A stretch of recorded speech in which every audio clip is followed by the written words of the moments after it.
Namaste, hello, and welcome to the Indian Abroad on NDTV. I'm your host, Priyanka Deo. Today's topic, Trump's one big, beautiful bill passing. What does it mean for Indians, students, and the future of America? Let's dive right in. On this vote, the yeas are 218, the nays are 214. The motion is adopted. In a monumental win for the Trump administration, the U.S. House of Representatives has officially passed the One Big Beautiful Bill Act, a sweeping piece of tax and spending legislation that is being hailed by supporters as a bold, transformative move towards streamlining the economy, enforcing fiscal responsibility, and empowering working Americans. President Trump announced the passage, declaring it, and I quote, the biggest bill of its kind ever signed, and promising that it would, and I quote again, turn this country into a rocket ship. And while the legislation has drawn intense debate, it's also including several revisions that directly benefit millions, especially non-citizen residents, international professionals, students, and immigrant families, including the large Indian diaspora in the U.S. Among the most meaningful outcomes for the Indian American community is a major revision of the remittance tax, which was a part of the initial proposal. The original draft had a proposed 5% tax on all outbound remittances. This is money sent by U.S. residents to family or contacts abroad, in this case to India, through cash money orders or through cashier's checks. So what changed?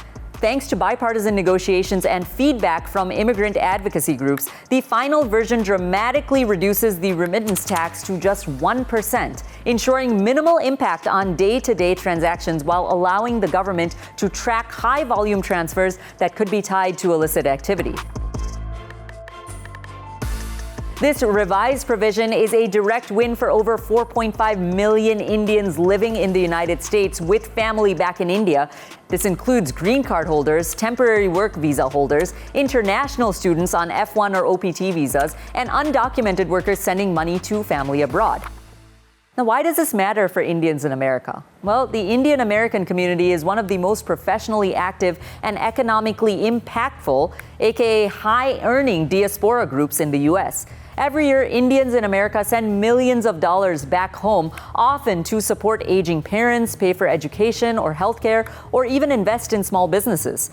The original 5% tax had a chilling effect, especially for young professionals, recent graduates, and even middle-income families trying to meet obligations in both countries. A new revised 1% rate is considered both sustainable and respectful, ensuring remittances remain viable while helping the government track funds more effectively.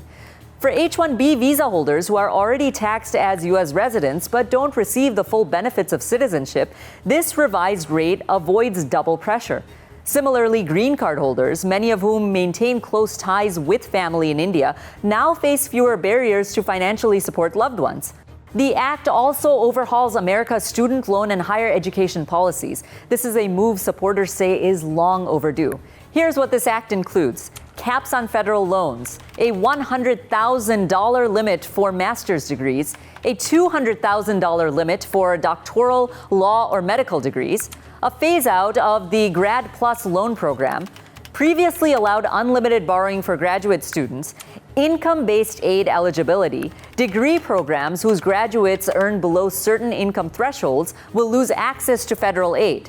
Now, while some critics argue that these reforms could make higher education less accessible, proponents, including President Trump, of course, say the changes are about breaking the cycle of debt and restoring accountability to an unchecked sector.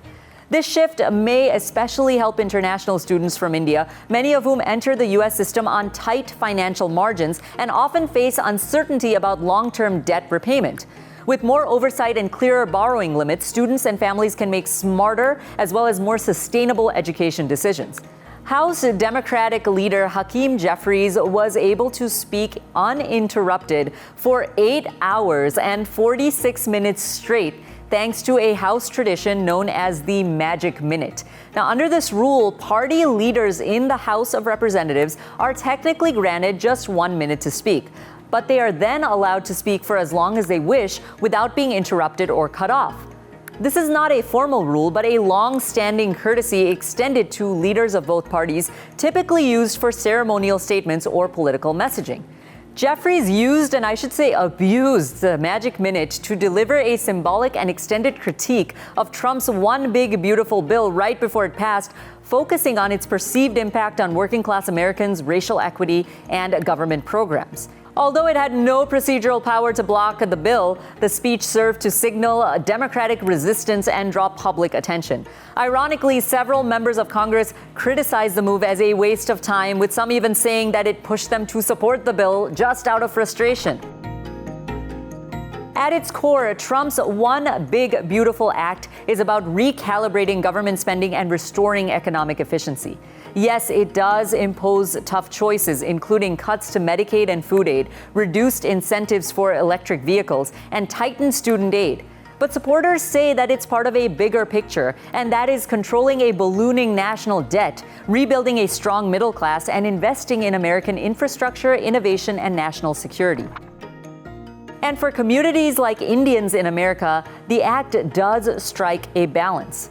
It preserves financial autonomy, it protects the right to support families abroad, and it ensures work and study opportunities remain viable.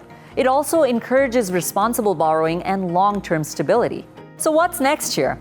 Well, President Trump did sign this bill into law on July 4th, 2025. And as it goes into effect, its full impact will unfold gradually. But the direction here is clear. Less bureaucracy, more accountability, and a renewed push towards economic independence. For immigrants, for students, and for working professionals alike, the One Big Beautiful Act represents a shift, not away from opportunity, but towards smarter systems that reward work, responsibility, and contribution to the country. Thanks for watching The Indian Abroad on NDTV. Until next time, this is Priyanka signing off. Namaste.